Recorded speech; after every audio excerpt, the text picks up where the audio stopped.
ক্যাশিয়ারের কাছে আমানত ক্যাশ বাড়ি দিয়ে বসে দিয়েছে।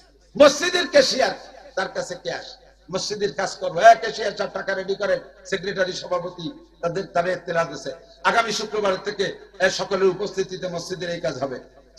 ক্যাশিয়ার কয় দিবানি সামনে শুক্রবারে না, একটু সময় দেন, আমি সেটাই যে মাইয়ের বিয়ে দিছি। তুই মসজিদের ক্যাশের টাকা কর্তৃপক্ষের পরামর্শ ছাড়া তাই যে মাইয়ে বিয়ে দিছি, তোর মাইয়ের বিয়েও টেকবে না, ও তালাক খাবে, যতবার বিয়ে দিবি অতবার। তুই নিজে বিয়ে হচ্ছিস ক্যাশেরটা, যে তোরও বউ চলে যাবে 3 মিনিটের সাথে। ছেলের মুসলমানি দিছি, ও মুসলমানিও টেকবে না, বছরে একবার দেয়া লাগবে। কিভাবে টেকবে না তা বললাম না।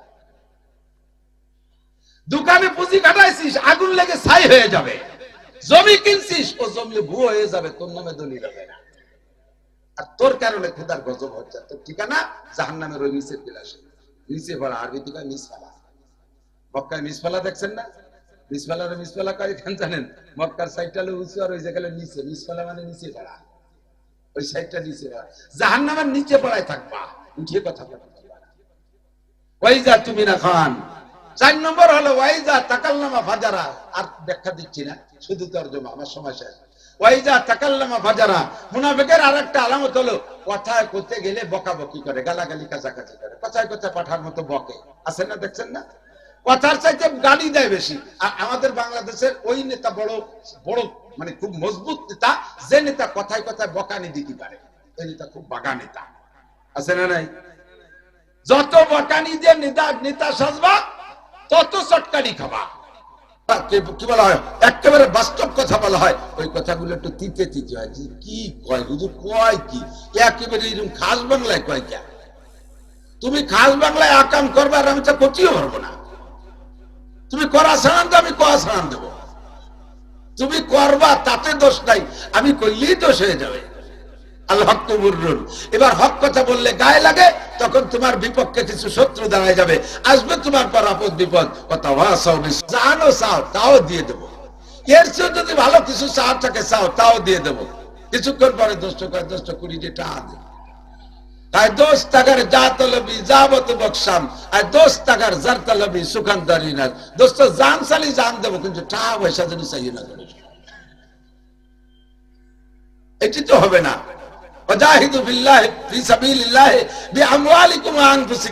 আল্লাহর দ্বীনকে নিয়ে সামনে লড়তে হলে এই যা করতেছেন, এটাও কিন্তু জিহাদের একটা অংশ। কথা বলেন, এটাও জিহাদের একটা অংশ।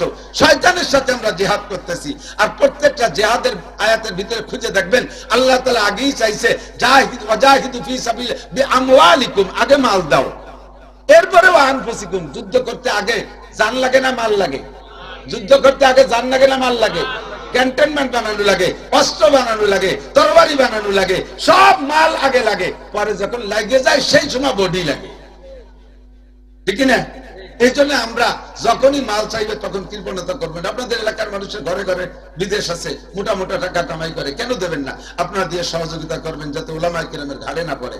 আমার সময় কম, অল্পক্ষণের ভিতরে কথা বলতে গেলে খালি কত সময় চলে যায়, এমনি সময় তো যায় না। এই জরুরত কি দেখি রাত 2টা হয়ে গেল। আমার দিক, আমি যে আয়াত পড়েছি, নবী পাক সাল্লাল্লাহু আলাইহি ওয়াসাল্লাম একদিন আসরের পরে সাহাবায়ে কিরামদেরকে নিয়ে বসছেন। এরকম প্রায় বসেন, পাহাড়ের পাদদেশে ছায়া জায়গায় বসেন।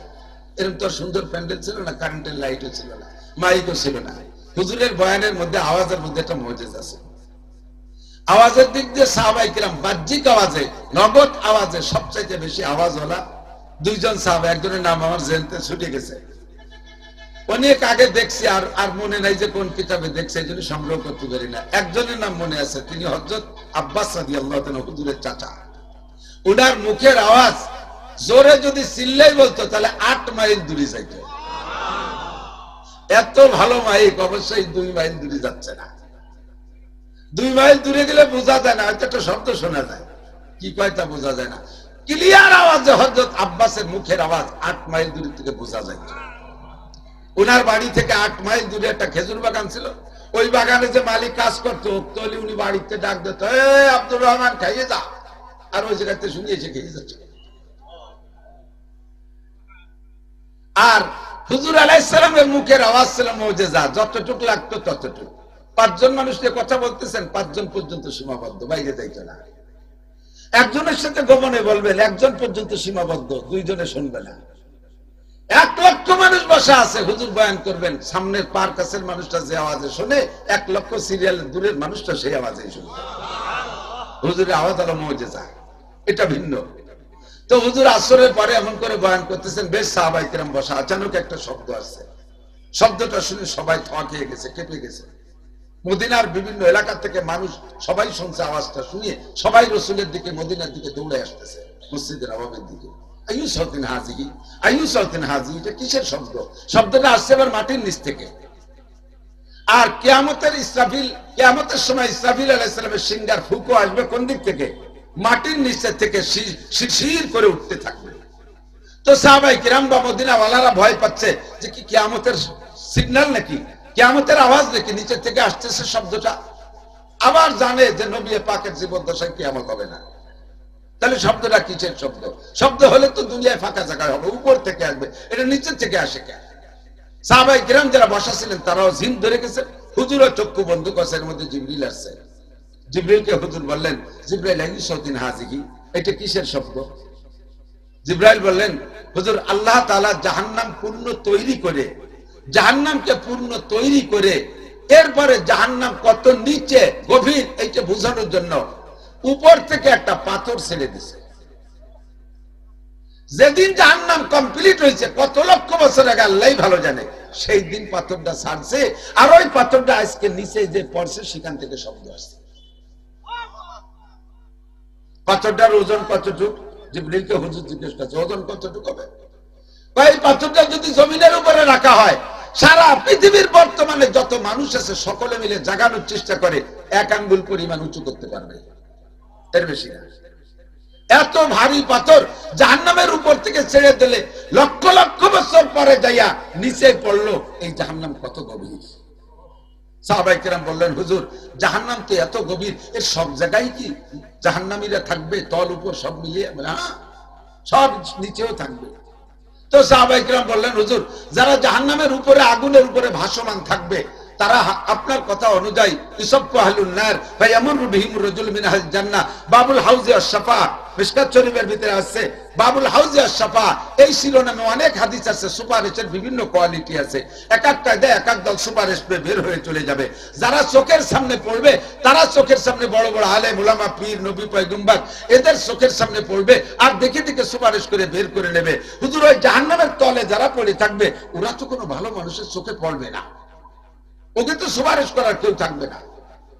যারা জেল খাটছেন, মাঝে মাঝে 2-1 জন জেল খাটার লোক তাকলিফ হইতে পারেন, যারা হাজত তাজত খাটছেন, আপনারা হাজত খেটে কিছুদিন পরে বেরোয় আসছেন, কিন্তু কিছু কিছু কয়েদি জেলখানায় আছে যাদের নামে, যাদের পক্ষে কোনো উকিল নাই। চট্টগ্রাম ধরা পড়ছে, সেখানে চালান হইতে হইতে মাদারীপুর জেলখানায় চলে আসছে। ওদের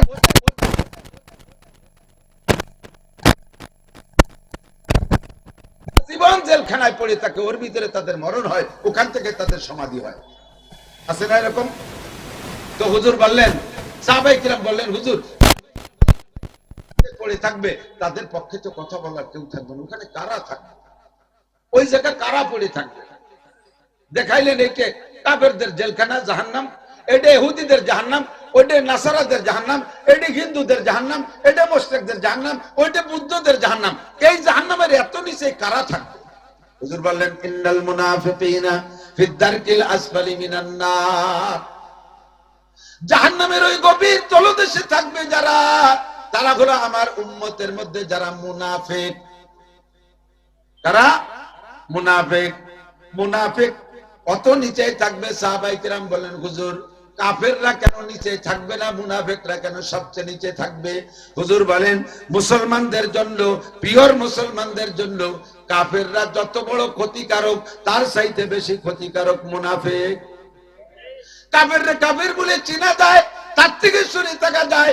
হিন্দুদেরকে কাফের জানি, আত্মীয়তা করি না। মুশরিকদেরকে কাফের জানি, আত্মীয়তা করি না, তাদের সাথে সম্পর্ক করি না। ইহুদ নাসারাদেরকে কাফের জানি, তাদের সাথে সম্পর্ক করি না, তাদের থেকে সরে থাকি। কিন্তু মুনাফিক হলো মাথায় টুপি থাকবে, মুখে দাড়ি থাকবে, গায়ে জুব্ব থাকবে, তোমাদের সাথে নামাজও পড়বে, তোমাদের সাথে রোজাও রাখবে, তোমাদের সাথে হজ উমরাও করবে, তোমাদের সাথে তাবলীগও করবে, তোমাদের মধ্যে বক্তা হয়ে ওয়াজও করবে। এমন এমন গুণের মানুষ ফাঁকে তারা মুনাফিক। এই মুনাফিকরে চেনা বড় কঠিন, ওর হাত থেকে, ওর ক্ষতির হাত থেকে বাঁচা বড় কঠিন। এই মুনাফিকে ইসলাম রে যত ক্ষতি করেছে, কোন কাফের ওই পরিমাণ ক্ষতি করতে পারে না। এই জন্য মুনাফিকদের স্থান, ইন্নাল মুনাফিকিনা ফি দারকিল আসফালি মিনান নার, মুনাফিকের স্থান হবে জাহান্নামের সবচাইতে নিচে। সাহাবায়ে কিরাম বললেন, হুজুর তাহলে একটু তাড়াতাড়ি বলেন, ওমা আয়াতুল মুনাফিক, মুনাফিকদের আলামত কি? কি দেখে আমরা মুনাফিকরে চিনব আর তার থেকে সরে থাকব? অথবা আমাদের মধ্যে এই মুনাফিকি দোষ আছে নাকি? আমরা একটু বলেন, আমরা মুনাফিকি দোষ থাকলে তার থেকে আমরা বেরিয়ে আসি। ওমা আয়াতুল মুনাফিক, মুনাফিকদের আলামত কি? নবী পাক বললেন, পাঁচটা কথা আমার জানা আছে, আরো অনেক আলামত আছে। এক হাদিসের মধ্যে হুজুর বলেন, আয়াতুল মুনাফিকে সালাসা, মুনাফিকের আলামত তিনটা। একটু বলেন কয়টা? মুনাফিকের আলামত কয়টা? তিনটা আলামত। এক নম্বরে আমার দিক তাকান, আমার মধ্যে থাকলে আমার বয়ান যেমন আপনারা শোনেন, আমার বয়ান কিন্তু আমিও শুনি। সেই বয়ানটা যেদিন করি, কমপক্ষে ওই বয়ানের উপরে ওই দিন আমল করার জন্য নিজের মধ্যে একটু আগ্রহ জাগে। আমি এই আমলগুলো করতেছি না, আরে বয়ান তো করলাম, আর বয়ানের পর আমার শ্রোতারা আমল করবে। আমি যদি আমল না করি, তাহলে আল্লাহ পাক রব্বুল আলামিনের যে একটা কড়া বক্তব্য আছে, লিমা তাকুলুনা মা লা তাফআলুন কাবুরা মাকতান ইনদাল্লাহ, আল্লাহর কাছে এটা বড় বড় ঘৃণিত বক্তব্য যে তুমি যে কথা বলো নিজে আমল করো না। আমার মধ্যে যদি দোষ থাকে, সেই দোষকে টার্গেট করে আমি বলছি, আমি আপনাদের বলছি না। মুনাফিকের আলামত তিনটা। এক নম্বরে ইজা হাদাসা কাযাবা, মুনাফিক কথায় কথায় মিথ্যা কথা বলে। মুনাফিক মিথ্যা কথা বলে। যে মুনাফিকি করে, যে মিথ্যা কথা বলে, তারে যদি ডাইরেক্ট আপনি বলেন মুনাফিক, সে কিন্তু রেগে যাবে, আপনার বিপক্ষে অ্যাকশনে আসবে। অথচ সে কাজ করতেছে মুনাফিকি, তারে সতর্ক করে দিলে সে আরো বিরক্ত বোধ করে। ঠিক না?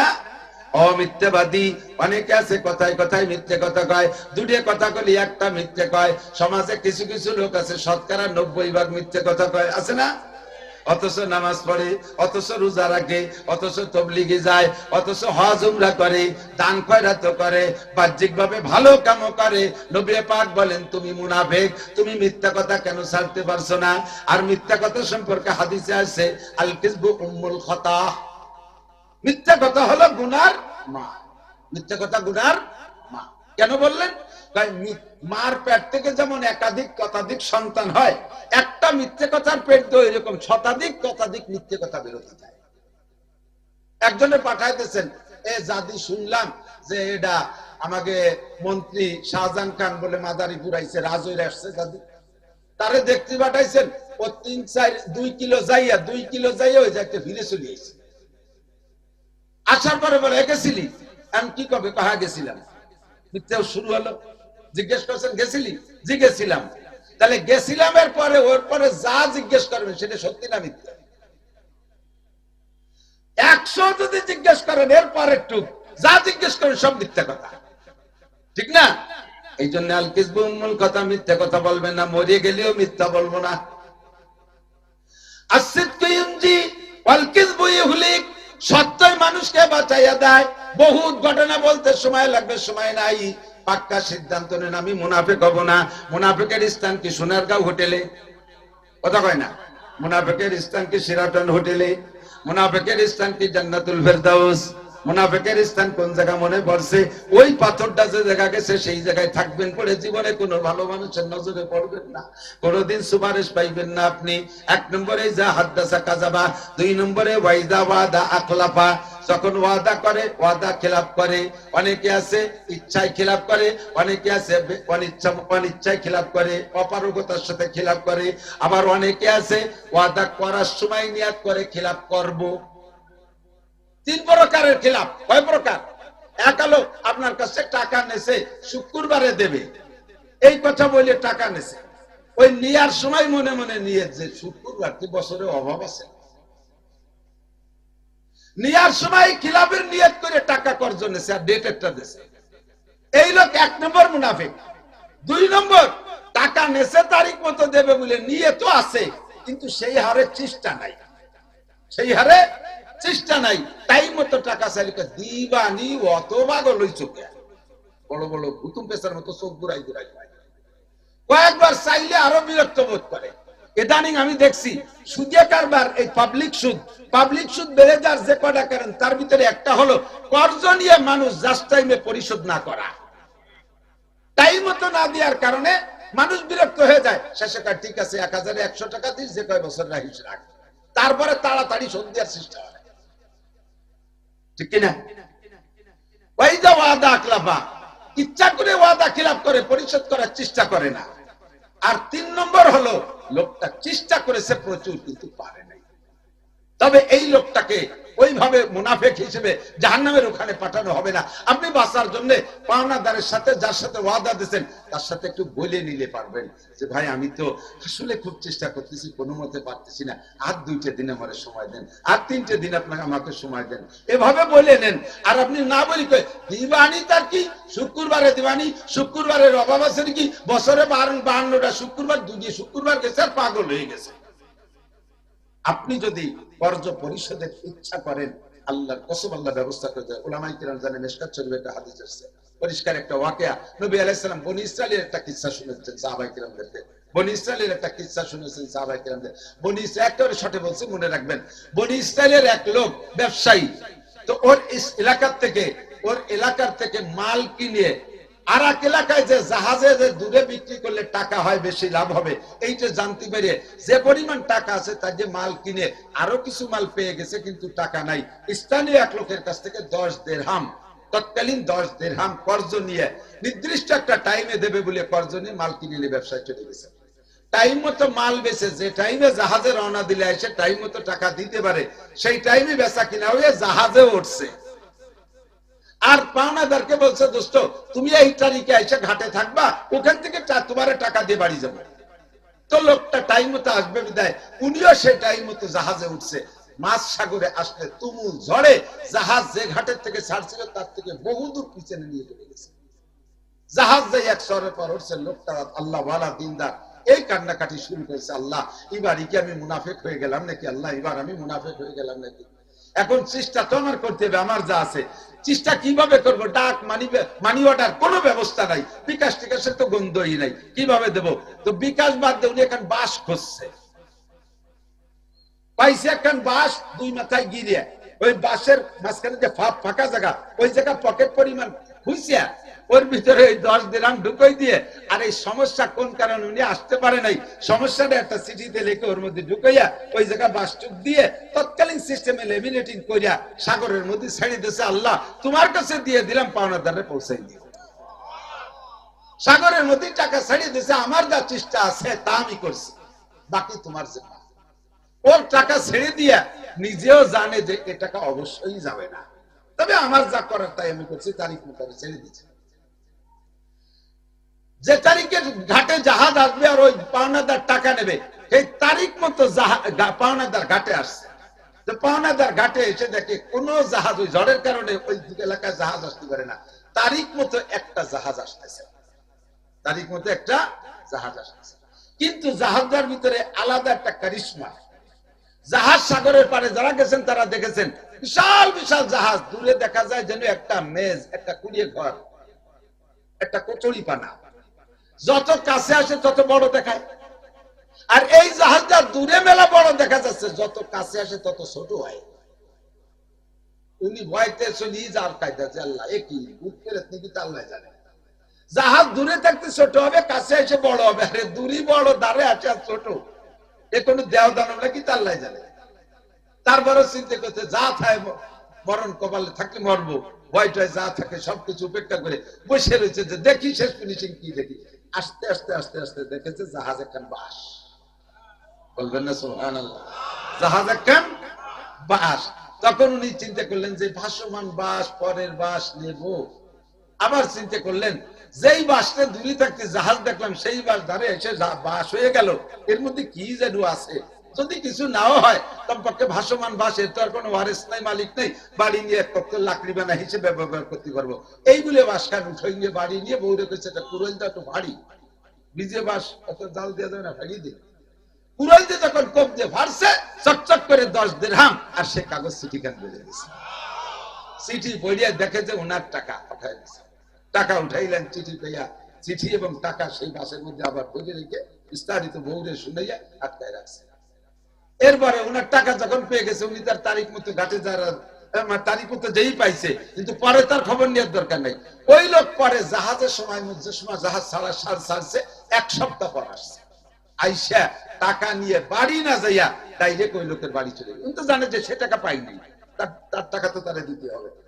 আইসা বাড়ির সামনে এসে থরথরে কাঁদতেছে, সালাম দিছে, আসসালামু আলাইকুম আফিল ভাইকে ফুলান, ও ভাই বাড়ি আছেন, ভাই বাড়ি আছেন, ভয়তে কাঁপা কাঁপা কণ্ঠ বলতেছে। লোকটা আওয়াজ পাইয়ে খুশিতে ধরে এসে জড়ায় ধরছে। এ লোক মনে করছে যে টাকা তারিখ মতো দেই নেই বলে বাইন্ধে ফেলবে বলে জড়ায় ধরছে। ওই ভাই আল্লাহর কসম আপনি আমারে মারেন না, আমি আপনার টাকা নিয়ে আসছি, যে সমস্যায় টাকা দিতে পারিনি একটু শুনবেন। ভাই বসেন, সবই হবে। বসাইয়া ঘরের থেকে বাসখানে নিয়ে দেখাইছে, এই বাসকে আপনি ছেড়েছিলেন। والذين جاهدوا فينا لنهدينهم سبلنا وإن الله لمع المحسنين। আল্লাহ পাক বলেন তুমি আমাকে পাওয়ার জন্য চেষ্টা করো, তোমার চেষ্টা যেখানে যে শেষ হবে সেখান থেকে আমার রহমত শুরু হবে। ও বান্দা তুমি ওয়াদা পূরণের জন্য চেষ্টা করো, আমি আল্লাহ পাক তোমার ওয়াদা পূরণ করার ব্যবস্থা করে দেব। হাজারো পথ আছে আমার, সাগরের মধ্যে বাস ভরে টাকা চাইয়া দিবা, আমি আল্লাহ বাসকে জাহাজ বানায়া মালিকের কাছে পৌঁছায় দিতে পারি। কিন্তু তুমি ওয়াদা খিলাফ করার নিয়ত করে লেনদেন করো, ওয়াদা খিলাফ করার নিয়ত করে তুমি এভাবে কথা অঙ্গীকারবদ্ধ হও, এই সমস্ত কারণে তুমি খিলাফ হয়েও যায়, তোমার ওয়াদা পূরণ করার ব্যবস্থা আল্লাহ পাক রব্বুল আলামিন করে না। অবশেষে তোমার নাম লেখা হবে মুনাফিকের খাতায়। আলেম হও আর জালেম হও, পিসাব হও আর মুরিদসাব হও, জায়গা ঠিক করে রাখো, ওয়াদা কেন খিলাফ করো, ওয়াদা কেন খিলাফ করো। আমরা বক্তারা বহুত জনে বহুত দাওয়াত রাখি, দেখি তো যাই দেখি যে এলাকার কর্তৃপক্ষ পাগল হয়ে গেছে, কান্নাকাটি করতেছে, যে দাওয়াত দিচ্ছে সে হয়রান হয়ে গেছে, মানুষের সামনে আসতেছে না। কি হয়েছে? বক্তা একটু আগে কইছে আসবো না, মাথায় একটা বাড়ি দিয়ে মেরে ফেলানোর মতো গজব চাপে তার মাথা। ঠিক না? কেন যাব না? আল্লাহর ফজলে, আল্লাহর ফজলে ছোট রাখি আর বড় রাখি, খাতায় লেখি আর মুখে বলি, এখনো পর্যন্ত আমার কোনো দাওয়াত আমি মিস করি। আপনাদের কাছে দোয়া চাই যেন আল্লাহ আমাকে এই কথার পর ঠিক থাকার তৌফিক দেয়। যতদিন আমি ঠিক থাকতে পারবো ততদিন যেন আল্লাহ আমার মাঠে রাখে। যে সময় আমার খেলাফ হয়ে যার ভয় হবে, শারীরিক দুর্বলতা, অসুস্থতা, সে সময় যেন আল্লাহ আমাকে এই কাজে না লাগায়, দিনের অন্য কাজে যেন লাগায়। 3 নম্বরে ওয়াইদা তুমি না খান, মুনাফিকের আরেকটা আলামত, ওয়াদা কি বলা হয়, তার কাছে আমানত রাখলে খেয়ানত করে। ক্যাশিয়ারের কাছে আমানত ক্যাশ বাড়ি দিয়ে বসে গেছে। মসজিদের ক্যাশিয়ার, তার কাছে ক্যাশ, মসজিদের কাজ করবো, ক্যাশিয়ার সব টাকা রেডি করেন, সেক্রেটারি সভাপতি তাদের ইত্তেলা দিয়েছে আগামী শুক্রবার থেকে সকলের উপস্থিতিতে মসজিদের এই কাজ হবে। ক্যাশিয়ার কয় দিবানি সামনে শুক্রবারে না, একটু সময় দেন, আমি সেটাই যে মাইয়ের বিয়ে দিছি। তুই মসজিদের ক্যাশের টাকা কর্তৃপক্ষের পরামর্শ ছাড়া তাই যে মাইয়ে বিয়ে দিছি, তোর মাইয়ের বিয়েও টেকবে না, ও তালাক খাবে, যতবার বিয়ে দিবি অতবার। তুই নিজে বিয়ার ক্যাশেরটা যে তোরও বউ চলে যাবে 3 মিটার সাথে। ছেলের মুসলমানি দিছি, ও মুসলমানিও টেকবে না, বছরে একবার দেয়া লাগবে। কিভাবে টেকবে না তা বললাম না। দোকানে পুঁজি কাটাইছিস, আগুন লেগে ছাই হয়ে যাবে। জমি কিনছিস, ও জমি ভুয়ো হয়ে যাবে, তোর নামে দলিল হবে না। আর তোর কারণে খোদার গজব হচ্ছে। তোর ঠিকানা জাহান্নামের ওই নিচের বিলাসে, নিচে পড়া, আরবি থেকে নিচফালা। মক্কায় মিসফালা দেখছেন না? মিসফালার মিসফালা কয় কেন জানেন? মক্কার সাইডটা হলো উঁচু আর ওই জায়গায় নিচে। মিসফালা মানে নিচে পড়া, ওই সাইডটা নিচে পড়া। জাহান্নামের নিচে পড়ায় থাকবা, উঠে কথা বলতে পারবা না। ওয়াইজা তুমি না খান। 4 নম্বর হলো ওয়াইজা তাকাল্লামা ফাজারা। আর ব্যাখ্যা দিচ্ছি না, শুধু তরজমা, আমার সময় শেষ। ওয়াইজা তাকাল্লামা ফাজারা, মুনাফিকের আরেকটা আলামত হলো কথায় করতে গেলে বকাবকি করে, গালাগালি কাচাকাচি করে, কথায় কথায় পাঠার মতো বকে। আছেন না, দেখছেন না? কথার চাইতে গালি দেয় বেশি। আর আমাদের বাংলাদেশের ওই নেতা বড় বড় মানে খুব মজবুত নেতা, যে নেতা কথায় কথায় বকানি দিতে পারে, এই নেতা খুব বাগা নেতা। আছে না নাই? যত বকানি দিয়ে নেতা সাজবা তত চটকানি খাবা। এই যে নেতা সাজতে গেলে একটু শালীন ভাষায়, ভদ্র ভাষায় নেতা সাজো। বাংলার জমিনে সব দলের ভিতরে সর্ব ধরনের নেতারাই আছে। বলবো না, এখন সময় খারাপ, বলার দরকার নেই। ওই যা তাকাল্লা বাবা, যারা নেতারা যা করে করে, আমরা মুখ খারাপ করবো না। জিব্বের মালিক কে?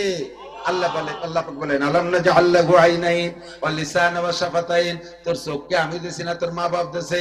তোর ঠোঁট আর জিহ্বাকে আমি আল্লাহ দিছি না তোর মা বাপ তোর নেতা দিছে? কেন তোর চোখে তোর ইচ্ছা মতো ব্যবহার করবি? যেহেতু চোখ আমি দিছি, আমার হুকুম মতো চোখ ব্যবহার করবি, নইলে মরার 10 বছর আগে চোখ কানা করে ছাড়িয়ে দেব। চোখে কিছু দেখবি না, পায়খানার দরজা খুঁজে পাবি না, বিছান করে হাঁকবি, একেবারে ভাত কটা চোখ দিয়ে দেখতে পারবি না, হাইট দিয়ে কাটা দিয়ে একসাথে গিলবি, গলায় বাজে মরবি। চোখের জায়গা ব্যবহার করছি, জবানকে খারাপ জায়গা ব্যবহার করছি। মরার 10 বছর আগে প্যারালাইসিস করে কাজ করে তো খালি আমলাবি আর নালাবি আর কথা কথি করবি। এই জবানকে অসৎ কাজে ব্যবহার করছে, যে জন্য জবান ফেলাই দেবো। জবানের মালিককে ভাষা খারাপ করনেওয়ালা মুনাফিক। 5 নম্বরে আর একটা কথা বলি শেষ। হুজুর বলেন মুনাফিকের আর একটা আলামত হলো মসজিদে যায় সবার পিছে, বেরোয় যায় সবার আগে। এরকম মুসল্লি তো এদিক নাই। আরে বাবা, জুমার দিনের খুতবার আজান বাদাই দিয়ে একদল যায়, ইমাম সাহেবের ঘড়ি দেখা লাগে না, অমুক মোল্লা আইছে বলে আইছে, আর তাহলে টাইম হয়ে গেছে। লাস্টে এক মোল্লা বাহিতা, ওই মোল্লা আসলে বোঝা যাবে যে টাইম নাই, ঘড়ি দেখা লাগে না। আছে না এরকম মোল্লা? আবার সালাম ফিরুর সাথে ভাষা ফিরে দিয়ে দৌড় মারে, কিন্তু শুধু বড় জিলাপি টিলাপি থাকলে সেই দিন একটু বসে, তাই ছাড়া সালাম ফিরেতে যে দেরি।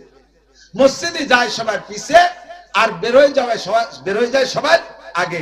এইটা হলো মুনাফিক। হুজুর বলেন এই মুনাফিক আলামত যাদের মধ্যে আছে তাদের নাম মুনাফিক। আর মুনাফিকের স্থান হলো ফি দারকিল আসফালি মিনান নার, জাহান্নামের সর্বনিম্ন তলদেশে। আল্লাহ তাআলা আমাদেরকে কমপক্ষে 5টা মুনাফিকের গুনাহ থেকে, আলামত থেকে বেঁচে থাকার তৌফিক দান করে। সবাই বলি আমিন।